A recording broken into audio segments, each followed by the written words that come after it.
Halo sahabat Indonesia, saya sedang di kantor OJK Solo yang keren, one of the best office dari branch-nya OJK di seluruh Indonesia. Luar biasa. Nah, kali ini saya akan ngobrol dengan Ketua OJK Pak Wimbo Santoso mengenai kondisi ekonomi Indonesia dan sektor keuangan Indonesia. Yuk, kita ketemu Pak Wimbo.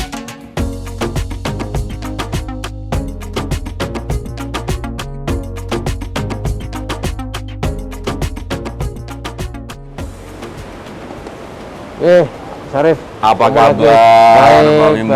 Sehat? Alhamdulillah. Kapan datang dari Jakarta ini? Dari Jakarta tadi malam.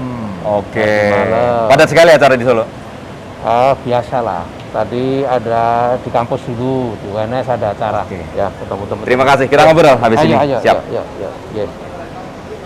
Ini cuaca bagus, Mas Syarif. Bagus cuaca. Alhamdulillah. Jadi di Solo kegiatannya banyak ini. Banyak, ya sekalian lah. Kita, karena saya harus hadir fisik di Solo, Ya.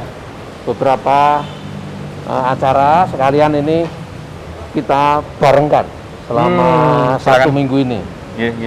Biar semua bisa terselesaikan. Saya lihat OJK Solo ini kantornya keren, Pak Wimbo. Alhamdulillah.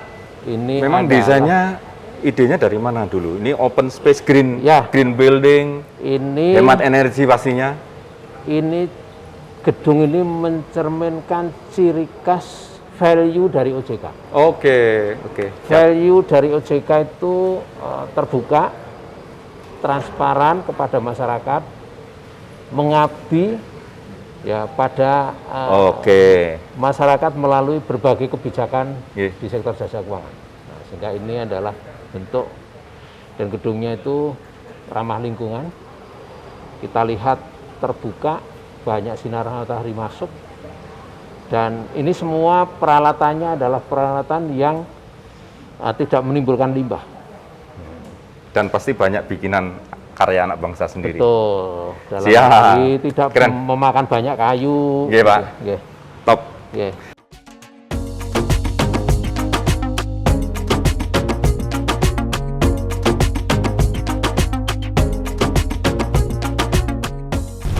Ya, sahabat Indonesia, kali ini saya bersama Prof.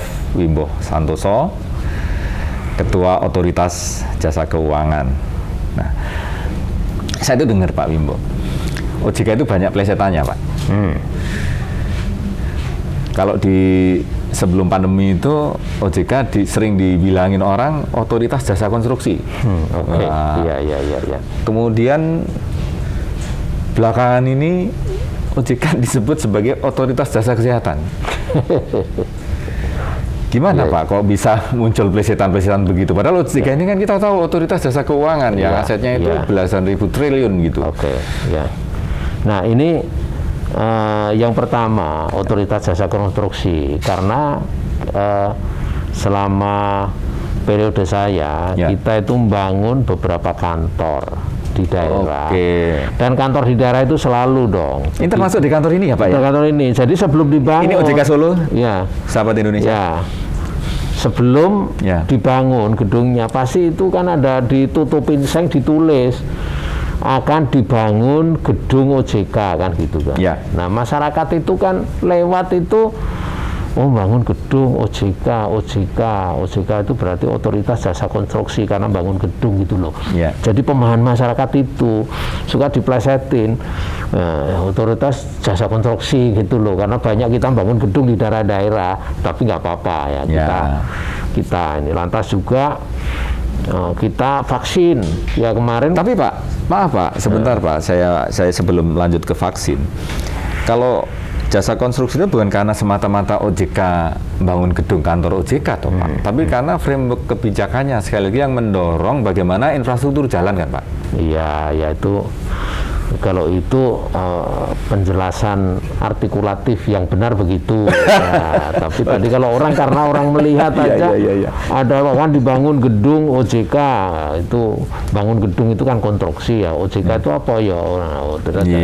Nah ini lah kalau soal vaksin, makanya sekarang ini dia tak tulisan gede di depan Otoritas Jasa Keuangan gitu. Jadi OJK aja. Nah, ini masalah itu.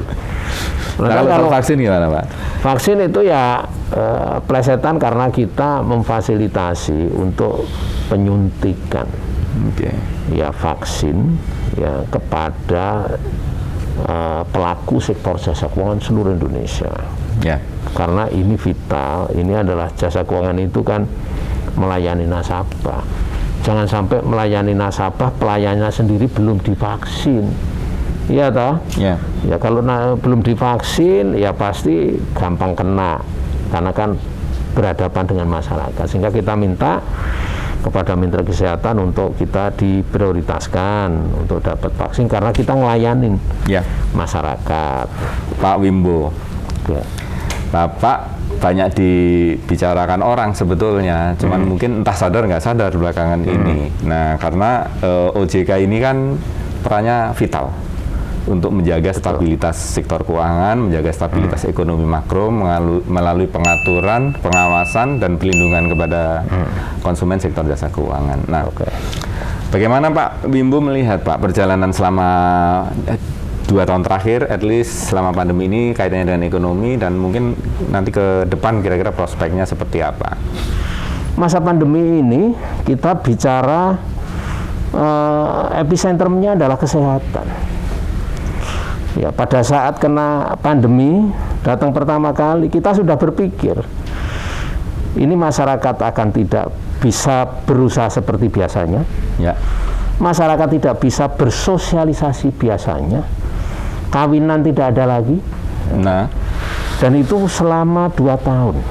Luar biasa. Kita sudah tahu dari awal ini akan berimbas kepada kekuatan ya pengusaha kita. Ya, cash flow-nya. Ya. Berarti terutama pengusaha yang mempunyai kewajiban membayar bunga bagi hasil ataukah pokok ke bank. Kepada sektor keuangan. Kepada sektor keuangan, which is itu tanggung jawab OJK. Jadi OJK harus melihat forward looking pada saat itu bagaimana imbasnya kepada sektor keuangan. Nah, saya ngelihat waktu bulan Mei atau Juni Pak tahun 2020, OJK berada di depan untuk ide mengenai burden sharing Pak. Ya. Dan itu waktu itu agak dipertanyakan, kok agak ini agak agresif nih OJK. Ya, jadi, tapi ternyata ini filosofinya Pak. Iya. Jadi kita mengatakan, langkah utama dia harus tetap bisa hidup. Ya. Para pengusaha kita bisa hidup. Ya, untuk meyakini bahwa sektor keuangan juga bisa hidup. Ya. Jadi sektor keuangan itu akan kena terakhir. Ya. Setelah para pengusaha ini terutama tidak bisa memenuhi kewajibannya untuk membayar ke sektor keuangan, terutama perbankan. Ya. Sehingga gimana ini supaya bisa hidup, bisa survive. Survival time penting.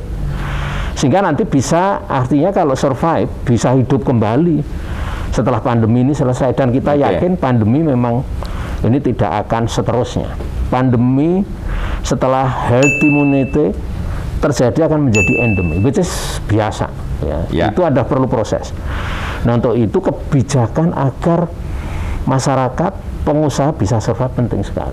Kalau kita lihat perjalanannya di Q3, Q4. Sejak September sudah begini Pak? Sudah lebih baik. Ya, kredit growth sudah 5,2% per year 2021. Ya. Likuiditas tidak ada masalah. Masyarakat confident. Dana masyarakat 12,1% sampai tahun 2021 kemarin. Ya, luar biasa. Dan juga tadi restructuring-nya sudah menurun. Ya, dari restructuring yang sudah menurun itu di backup cadangan yang cukup lah. Dan kita minta percepat brand. Berarti jadi optimis dong tahun ini. Pasar modal luar biasa. Ya. Ada 7,5 juta investor retail yang 80% ya. 80% dari 7,5 juta adalah retail. luar biasa. Dan retail ini dominasi milenial sekarang besar sekali, Pak. Milenial dan 7,5 juta retail, 80% milenial. Ya. Dan ini terus penerapan teknologi kita dorong. Ya. Supaya bisa akses masyarakat cepat mengenai produk jasa keuangan. Nah ini luar biasa, kami yakin ya dengan adanya ini di 2022 ini adalah akan jauh lebih kuat ya. Tahun pemulihan. Kita sebutnya tahun pemulihan 2022. Meskipun kita tetap harus waspada, ada tadi luka yang dalam beberapa pengusaha-pengusaha kita, terutama yang related dengan pariwisata. Ya.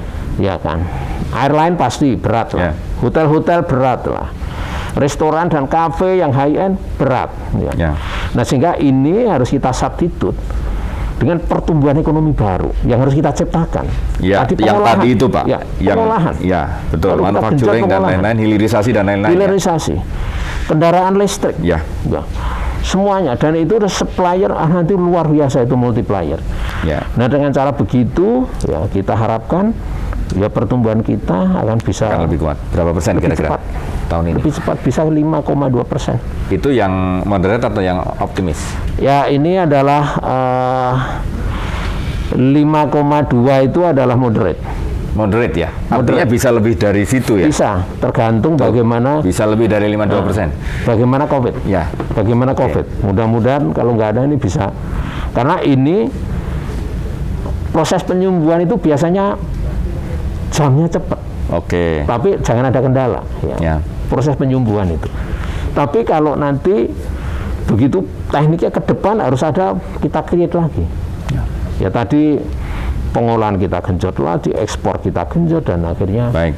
Tapi faktanya bahwa sektor finansial, terutama yang melibatkan konsumen banyak, terutama di sisi investasi, Pak. Investasi retail kan kencang sekali pertumbuhannya. Dan ini menjadi masa depan sektor finansial dan kontributor bagi pertumbuhan ekonomi yang cukup besar kan? Betul. Ya ini kan negara kita begitu masyarakat mempunyai pendapatan, opsi investasi kan banyak. Ya investasi di berbagai instrumen, silakan aja. Tapi ini dari sisi kita, tadi ada produk yang harus dijual itu memang betul harus kita verifikasi. Nah habis itu kalau sudah kita launch, banyak yang dispute, ya kita bisa bilang, ini kalau memang nggak bisa diselesaikan, jangan dijual lagi produk ini. Kita evaluasi dulu, kita selesaikan dulu dispute-nya. Nah ini proses ini yang sekarang sedang kita terus diawasi oleh OJK. Jadi kita bisa mengatakan seperti pinjol. Pinjol kemarin pertama banyak yang ilegal.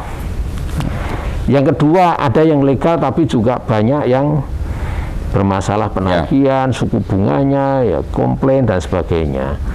Ya udahlah, daripada ini ribet, udahlah sementara izin baru pinjol kita stop. Benar-benar sudah nggak ada izin baru pinjol sekarang? Nggak ada. Kita stop, hanya 103 sekarang. Dan ini terus kita, yang ada pun ini kita enhance. Ya. Bisa modalnya kita naikkan, prudensialnya kita perketat, ya. Dan akhirnya supaya ini isu-isu yang merebak di masyarakat ini bisa dibereskan. Ya. Apakah nanti dibuka lagi? Bisa saja. Kita lihat, gitu kan. Saya rasa 103 cukup. Itu Pak Wimbo kan yang terkait dengan pinjol ini Pak, lebih spesifik ke situ. Yang terkait dengan pinjol ini sampai berkoordinasi dengan kantor Menko, dengan Pak Menko Polhukam untuk kemudian sampai kemudian keluar statement. Nah perlu gak usah dibayar dulu. Nah ini kan itu kenapa sampai harus seperti itu? Ini kan masalahnya, ini kan banyak yang ilegal. Ilegal, ya murah hasilnya, karena kalau legal pasti justru kita awasi, kita sudah store modal, ya kita track, ya mereka ya melakukan dengan cara tidak lapor ke kita, ya. Nah tapi ini pasti kalau ada dispute, ya pasti kan ada dispute ini akhirnya. Yang kemarin itu sebenarnya kalau merasa didolimi sama pinjol, ya udah, apalagi yang ilegal, ya udah yuk laporkan. Tapi apakah itu efektif, Pak? Saya rasa efektif. Karena Efektif, apa? Begitu dilaporkan, kita bisa track Ketemu kantornya? Oke. Kita cek dan benar nggak berizin, salah. Ya. Nah, bahkan ini hati-hati. Semua yang memfasilitasi terjadinya pinjol ilegal akan terlibat. Nah ini Pak, bagaimana kita ngasih tahu masyarakat, terutama behavior baru yang sangat tergantung dengan digital ini Pak. Kan yang kalau ditawarin pinjaman itu kan orang nggak bisa ngecek ke OJK. Nah gimana caranya ngasih tahu? Ini ilegal apa enggak sih? Nah, ini kan, aman apa enggak sih? Kadang-kadang orang itu kan sangat euforia. Ya, padahal sebenarnya kalau sabar dulu dicek website OJK pasti ada listnya. Mana yang legal, mana yang enggak. Jadi cek ke OJK gitu ya. Cek ke OJK. Website OJK gitu website OJK ada. Ya, itu di mana-mana, di browse saja. Ya. Pinjol legal versus ilegal ada listnya. Nah, sehingga ya jangan pilih yang ilegal dong. Nah, tapi ini tuh gini terjadinya. Dikasih pinjaman 1 juta, ya. Janji mengembalikan 1,5 juta let's say, dan waktu 2 minggu. 2 minggu kepleset, nggak bisa. Ya karena ya rata-rata orang yang pinjem itu biasanya memang kesulitan, tidak punya pendapatan. Ya. Ya. Kan ini culture rentenir Pak, ya. Masalahnya Pak, backgroundnya kan di situ sebetulnya. Begitu 2 minggu nggak bisa membayar, ya ditagih toh. Ya. Pada saat yang bersamaan sindikat itu nawarin lewat HP juga, silahkan pinjam 1,5 juta waktu 2 minggu dengan pembayaran let's say 2 juta. Oke. Langsung di-hit sama dia, daripada ditagih-tagih di-hit. Jadi utangnya jadi naik dari 1 juta menjadi 1,5 juta. Ya. Nggak bisa bayar lagi, nggak bisa bayar lagi, ditagih lagi, di-hit lagi sama yang lain, ditawarin kamu punya 2 juta. Ya. Nah ini kan viraling ke atas Pak. Viraling ke atas. Memang dia hanya supaya tidak ditagih lagi, tapi terakumulasi. Nah inilah, dan ini dilakukan oleh yang ilegal tadi, yang itu sekarang kita berantas. Sehingga masyarakat, nah ini masyarakat silahkan mengukur dirinya. Jangan sekali-sekali cari pinjaman kalau memang tidak punya penghasilan. Ya. Itu tolong dicatat. Jangan sampai nyari penghasilan, nyari pinjaman, tidak punya nyari pinjaman kalau tidak punya penghasilan. Nah, kalau yang memberikan pinjaman tolong sekali lagi cek ya profil peminjam. Itu kita siapkan bersama-sama asosiasi fintech untuk profil setiap individu ini. Ya. Kalau nggak dalam profil itu ya jangan dipilih, jangan dilayani. Nah, lantas juga tadi berkaitan dengan rentenir tadi. Kalau yang rentenir yang tidak online ini adalah part dari kehidupan sehari-hari masyarakat. OJK tidak bisa masuk wilayah itu. Check and balance-nya sudah terjadi. Dia bersama-sama di situ dari pagi sampai sore di pasar, ngerti siapa yang pinjam, bisnisnya apa. Ya, jadi toh kalau dia nggak bisa itu lebih langsung, itu pasti karena sakit nggak jualan atau meninggal. Dan itu jumlahnya nggak banyak, itu lebih terkontrol, termitigasi. Dan OJK tidak masuk ke wilayah itu Pak? Itu adalah nggak bisa diberantas. Iya. Ya, nggak bisa. Ya tinggal bagaimana keuangan formal bisa masuk ke area situ. Dan ini sekarang udah kita siapin pinjaman kur tanpa agunan. Ya kan? Jadi kur tanpa agunan itu dalam rangka supaya mengalihkan orang tergantung dengan rentenir. Kur tanpa gitu agunan. Ya. Super mikro kita siapkan, bank wakaf mikro kita siapkan. Yang dengan pesantren-pesantren. Pesantren-pesantren. Ada tinggal bagaimana ini diperluas dan dipercepat. Sehingga nanti itu ruang-ruang tadi bisa diisi dengan itu. Seberapa banyak Pak masyarakat yang bisa memanfaatkan kur, kemudian pinjaman super mikro, dan kemudian bank wakaf mikro gitu? Nah ini kalau yang kur, pemerintah menyediakan sekarang ini 2022 ada 380 triliun disediakan. 380. 380. Cukup besar ya? Itu besar, itu untuk berbagai level, termasuk super mikro. Ya. Dan juga ini yang pinjaman-pinjaman melawan internet kita siapkan, ya, wakaf mikro kita siapkan. Dan ini akan terus masif. Jadi ini ibarat ini sejalan dengan kemajuan teknologi, ya. Dan ini kita bawa semua ke dalam teknologi platform digital. Dan juga digital dan euforia masyarakat untuk berusaha. Nah Pak, terkait dengan itu Pak, instrumen-instrumen baru yang dikeluarkan oleh melalui pengaturan OJK yang pembiayaan mikro dan lain-lain tadi itu apakah cukup optimis nanti secara bertahap akan menghentikan perilaku-perilaku yang masyarakat yang tergantung ya atau terjebak dengan pinjol ilegal dan lain-lain ini Pak? Ini proses. Ya. Artinya kita akan mengatakan hilang 100% enggak. Ya. Tapi trennya menurun. Trennya terus menurun. Trennya terus menurun. Nah, itu yang kami lakukan, dan ini adalah segmen kecil, jumlahnya banyak tapi in total kecil. Cuma noise-nya yang itu. Gaduh lah ya. Ya, noise-nya menjadikan messy di media, tapi in total ya tidak mempengaruhi stabilitas keuangan. Sama sekali tidak pengaruh. Tidak. Nah, kita tetap selain ini Pak, pinjaman online itu yang terus menjadi sorotan publik keterkaitannya dengan peran OJK adalah investasi bodong Pak. Ini kan juga marah. Ini kita mendorong investasi, orang punya uang untuk berharap mendapatkan nilai tambah dari aset finansialnya, tapi kemudian kejebak dalam investasi. Nah, ini bodong. Kami juga himbau kepada masyarakat ya. Udahlah, jangan tertarik pada janji-janji yang memberikan pendapatan yang tidak normal. Itu pasti risikonya besar. Tidak normal itu artinya pengen juga cepat gitu ya Pak? Lah iya, gitu. Greedy lah, gitu. Jangan ya, risikonya pasti besar. Termasuk investasi-investasi yang tidak ada underlying-nya, seperti kripto, itu risikonya besar. Tapi OJK sudah punya grip untuk mengendalikan itu Pak? Kita sektor keuangan memang sudah kita larang, tidak boleh memfasilitasi transaksi kripto, dan tidak boleh melakukan transaksi kripto. Oh, untuk kripto sendiri OJK sudah melarang sektor keuangan tidak boleh. Itu berkali-kali saya ngomong di media, udah tidak boleh itu. Termasuk yang sekarang tren baru Pak, apakah NFT dan lain itu juga nanti masuk dalam wilayah yang dicermati oleh OJK? Betul, sektor keuangan kita otoritas mengatakan jangan masuk area-area situ. Oke. Tidak boleh melakukan. Itu area individu nggak apa-apa, tapi kalau industri nggak boleh ke sana arahnya?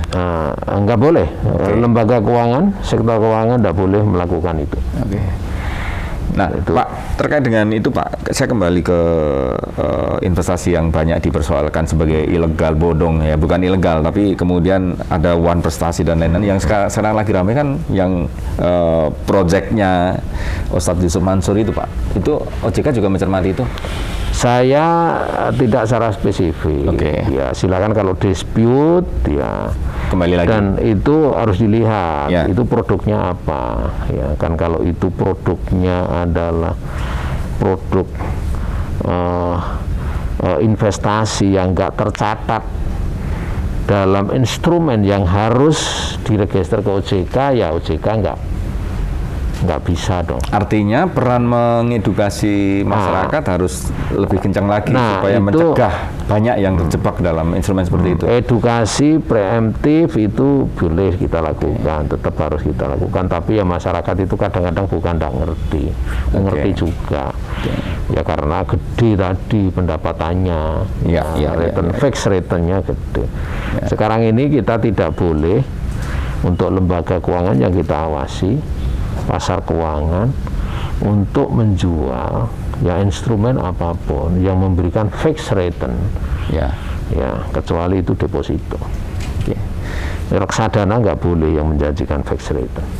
Jadi secara instrumen kebijakan, pengaturan pagar-pagar itu sudah disiapkan ya, untuk melindungi masyarakat. Betul. Jadi masyarakat harus paham. Nah, tapi soal kripto ini benar-benar OJK bersama Bank Indonesia dan otoritas terkait memang udah firm ya Pak ya? Bank Indonesia mengatakan itu bulat alat pembayaran, jadi tidak boleh. Nggak boleh. Siapapun tidak boleh menggunakan itu alat pembayaran. Ya. Ya, yang kedua kita sektor keuangan karena ini bukan alat pembayaran, tidak boleh melakukan fasilitasi transaksi kripto. Oke. Udah clear. Tapi ya, jadi ini sudah diingatkan. Nanti kalau ada orang yang kehilangan kripto ya salah sendiri. Ya. Kita udah ingatkan itu. Kalau dari seluruh yang disampaikan terkait makroprudensial, terus kemudian sektor jasa finansial, bagaimana performance dan stability-nya tadi, kelihatannya kita solid nih Pak, optimis Pak. Kami optimis. Kami optimis. Nah, artinya kan kita punya bekal untuk tahun ini, kita akan jauh lebih bagus dari tahun kemarin ya Pak. Ya, kita lebih bagus. Tapi tetap hati-hati handling untuk kalau ada outbreak. Ya, itu aja. Pak Wimbo melihat dalam konteks sebagai ketua OJK atau sebagai ekonom gitu ya, sebagai ahli industri finansial begitu, Solo Raya itu sebenarnya seperti apa Pak? Potensi ekonominya atau bagaimana kita ini di Solo Raya ini bisa menjadi salah satu kontributor atau epicentrum ekonomi nasional yang pertumbuhannya lebih kencang lagi ke depan. Ya, Pak Wimbo melihatnya gimana? Oke, yang pertama, Solo Raya itu penduduknya banyak, padat. Ini potensi bagi dari segi ekonomi untuk jualan apa saja, bisa diserap di sini ini. Ya. Sehingga ini satu hal yang bisa menjadi potensi pertumbuhan ekonomi kita dari sisi demand, sehingga mobility sangat penting. Yang kedua, ini adalah Solo ini hub dari kota-kota yang di sekitarnya, itu dari Madiun, dari Ngawi, dari Klaten. Ini semua produk pertanian dari sana, ya pasti ke sini. Ya, dan juga dalam hal untuk grocery-nya kan pasti kulakannya kalau batik ya di pasar Klewet. Jadi kalau di sini itu ya menjadi epicentrum untuk, karena ke Surabaya kan jauh, iya kan? Ya kalau daerah-daerah Boyolali, Salatiga mungkin lebih gampang ke Solo daripada ke Semarang. Nah ini menjadi epicentrum pertumbuhan, sehingga kalau kita lihat transaksi ekonominya cukup besar di Solo ini. Ya karena ini geografisnya di tengah. Dan ini mobility ke Solo ini kan sangat gampang sekali. Dari Jogja mau ke Jawa Timur lewat sini, dari Semarang ke Jawa Timur lewat sini. Ya ini menjadi satu epicentrum yang bagus. Artinya kalau Solo menjadi hub ekonomi kreatif, ekonomi digital yang akan menjadi motor pertumbuhan ke depan, itu masuk akal? Bisa, karena ini akan menjadi intersection, apalagi ini sekarang fasilitas infrastrukturnya dibangun. Jadi orang mobility lebih cepat, tapi ada implikasinya juga. Ya kalau tidak dilakukan pengaturan traffic yang betul, traffic management itu bisa jamnya bisa terlalu menjadi permasalahan, sehingga pengembangan Solo Raya ini harus ring roadnya harus apakah itu ditambah. Sebagai salah satu pertimbangan Pak Wimbo sering di sini dan bahkan rapat Dewan Komisioner juga berapa kali di kantor ini Pak? Pertama di sini itu kan di tengah. Jadi kalau saya harus ke Semarang, bisa ke Surabaya, bisa ke Jogja, bisa. Jadi bisa kami pusatkan di sini. Nggak salah Pak kalau gitu Pak. Kita melihat Solo ini sebagai epicentrumnya ekonomi ke depan. Iya, saya sekarang kalau ada agenda yang di Jawa Tengah ya pasti ke sini paling aman. Ini kan sedang pergantian, sedang proses pergantian komisioner OJK yang baru menggantikan periode Bapak yang akan segera berakhir di pertengahan tahun ini. Ada harapan Pak untuk ke calon pengganti Bapak ke depan? Ya, saya rasa ada beberapa kunci yang harus menjadi pegangan siapapun menjadi ketua OJK. Ya, dan ini yang pertama, komunikasi dan koordinasi yang baik. dengan seluruh pemangku kepentingan. Ini penting, koordinasi komunikasi yang baik ini modal utama untuk bisa paham permasalahan di industri ya, dan juga memahami apa yang dipikirkan oleh lembaga atau otoritas lain. Ini penting sekali. Ya kebetulan kita punya platform namanya di KSSK, ya, Komite Stabilitas Sistem Keuangan, yaitu satu platform yang bagus. Tapi itu pun kita harus artikulasinya harus baik, menyampaikan supaya ini, sehingga nanti kita bisa mengambil kebijakan yang bisa dipahami oleh orang lain. Ini penting. Kebijakan terbaik itu kebijakan yang bisa diimplementasikan. Benar, kalau nggak bisa diimplementasikan, ini belum tentu baik. Ya, makanya sehingga komunikasi menjadi penting supaya masyarakat, ya pemangku kepentingan lain paham. Yang kedua, ya pengambilan keputusan harus cepat. Sektor keuangan itu kan sangat dinamis. Jangan apalagi sampai kalau situasinya krisis ya. Cepat. Ya. Kecepatan itu ya kadang-kadang berbenturan dengan satu protokol yang harus ini. Nah ini tetap yang penting kita komunikasi kepada seluruh harus cepat. Jangan ditunggu. Kecepatan menjadi kunci efektivitas satu kebijakan. Selain tadi komunikasi yang baik, cepat. Yang ketiga, kebijakan itu pasti keterkaitannya banyak. Ambil prioritas. Prioritas penting. Mana yang prioritas? Ya. Banyak ngobrol-ngobrol, itu masyarakat bingung. Banyak ngobrol-ngobrol terus saling bertentangan. Wah jangan. Ambil satu yang prioritas. Nah, dan prioritas ini kan kontekstual dengan waktu. Mungkin ada kebijakan penting, tapi prioritasnya nggak sekarang, bisa nanti. Nah ini mungkin 3 hal itu sangat penting, dan itu komunikasi ya dilakukan, ya cepat diambil dan prioritas. Ya. Punya jago nggak Pak terkait dengan 3 kualifikasi tadi? Saya rasa agak 3 hal ini dilakukan, siapapun bisa jadi jago ini. Itu pesan saya aja, siapapun bisa jadi jago ini. Iya kan, dan ini untuk bisa melakukan 3 hal itu tidak gampang. Tidak gampang loh Pak. Iya. Harus paham. Saya melihat itu. Harus paham. Kalau nggak selama 5 tahun ini. Kalau nggak paham. Objeknya, nggak paham sektor keuangan dan ekonomi, bagaimana bisa mengkomunikasikan dengan baik, ya kan? Punya jam terbang.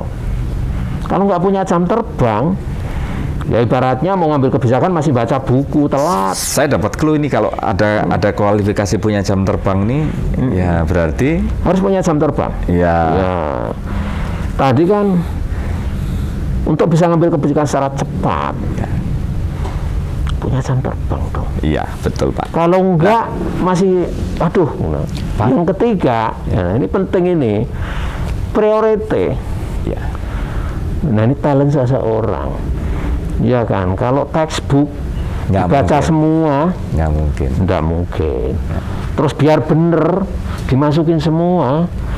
Ya, ibaratnya kita itu dorong mobil supaya jalan dengan 100 orang, dengan 5 orang itu sama impactnya, iya kan? Karena penampang mobil kan paling didorong 5 orang, 100 orang dorong orang toh. Nah, 100 orang nggak perlu. Cluenya Pak Wimbo jam terbang ini saya pegang aja, saya nggak perlu tanya lebih lanjut lah. Ya kalau itu kan normatif, pasti itu di mana-mana jam. Iya Pak. Nah Pak Wimbo ini kan 5 tahun mengabdi dan memberi kontribusi besar bagi sektor jasa finansial, tapi tidak hanya itu buat ekonomi Indonesia dan Indonesia secara keseluruhan. Masih ada obsesi yang saya rasa belum kesampaian Pak? Kita sebagai anak bangsa, kita bisa mengabdi NKRI itu di mana saja, kapan saja. Bagi saya tidak ada kata berhenti. Bagaimana kita mencari ruang dan waktu itu tergantung kita. dan saya bisa melakukan itu di mana saja. Ya. Saya dengar untuk NKRI ini. Jadi bagi saya obsesi saya ya tetap bekerja keras, ya, membantu NKRI ini dimanapun kau berada. Saya dengar Bapak udah ditugasin Pak di plot Pak. Nggak ngerti saya. Saya dimanapun bisa melakukan pekerjaan saya. Gitu Pak ya? Bisa. Kan sekarang semua dari Solo Pak. Ya kebetulan aja kali itu.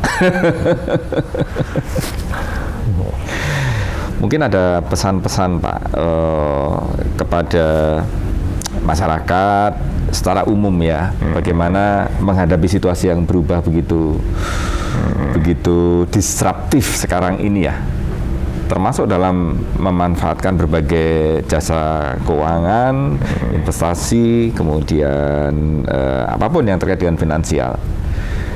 Dalam memanfaatkan jasa keuangan, ya, masyarakat itu perlu mengukur,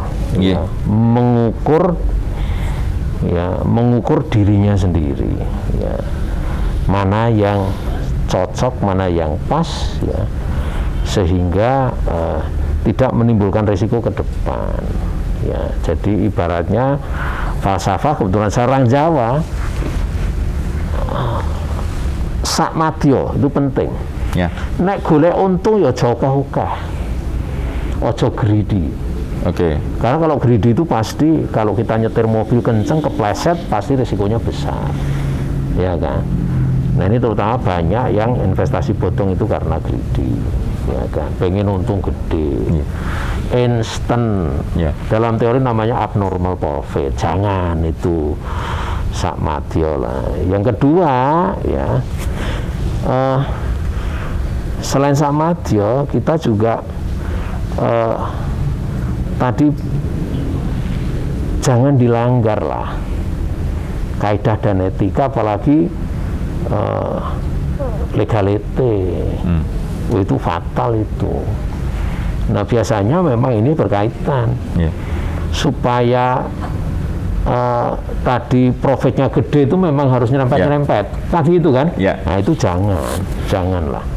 Tapi kalau dari hati tadi sak madya, tidak akan mempunyai pemikiran untuk nyerempet bahaya. Ya. Tapi kalau kita mikir, wah kalau begini ini ya biasa-biasa, supaya nggak biasa nyerempet bahaya. Ya tadi nyerempet bahaya itu ya tadi, ya bodong-bodong tadi barangkali juga udah ngerti kalau ini resikonya bodong. Tapi memang pengen cepet sugih Pak. Cepet sugih. Ya terus yang ketiga ya, kalau bisa terutama ini yang sebenarnya ya harus saling menolong lah, gotong royong ini penting ini. Nah, terutama yang mampu, yang ini ya ini kan makanya dalam konteks dunia ekonomi ada CSR yang sebagainya, karena banyak masyarakat kita itu yang memang by default nggak bisa kalau nggak kita tolong. Sesimpel kita ciptakan social credit yang sifatnya sosial. Bank wakaf mikro itu kan sebenarnya itu kalau luar biasa, itu kan dana CSR-nya kalau masukin situ, dan sekarang memang dana-dana itu luar potensi biasa. Itu besar ya. Crowd financing ya. Karena apa? Karena pemerintah itu tidak akan bisa handle semuanya. Kekuatan pemerintah terbatas. Isu sosial nggak bisa pemerintah sendiri. Nah sehingga kita semua, terutama yang berlebih, bantulah itu meringankan beban pemerintah. 3 hal itu aja. Yang kaya jangan, yang bisa jangan greedy, jangan melanggar ketentuan dan kaidah termasuk etika, nolong. Kalau masyarakat nggak tahu, tanya OJK. Nah, silahkan datang ke OJK. Tanya OJK. Kalau mau mendonasikan nggak bisa, silahkan itu bank wakaf mikro kita buka kepada siapapun. Jadi tagline-nya Pak, kalau Anda ragu-ragu, Anda nggak tahu, tanya OJK. Tanya OJK. OJK ada di mana-mana. Ada di mana-mana, ya. Luar biasa. Ya. Dan terbuka, OJK terbuka kepada masyarakat. Ya. Pak Wimbo, terima kasih. Terima kasih banyak. Ya, mudah-mudahan sehat selalu, berguna. Ya. Mudah-mudahan bermanfaat. Siap. Dan kita bertemu di lain kesempatan. Oke, makasih Mas Arief, luar biasa. Terima kasih. Thank you. Salam Mas. sehat, Pak Ya, Joko, Pak Wimbo. sama-sama.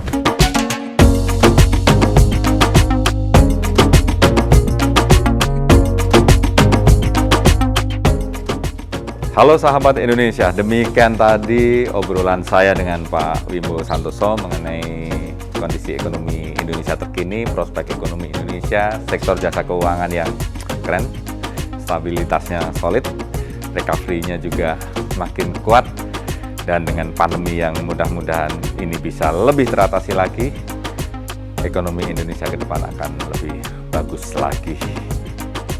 Enjoy it, dan kita ketemu di lain kesempatan.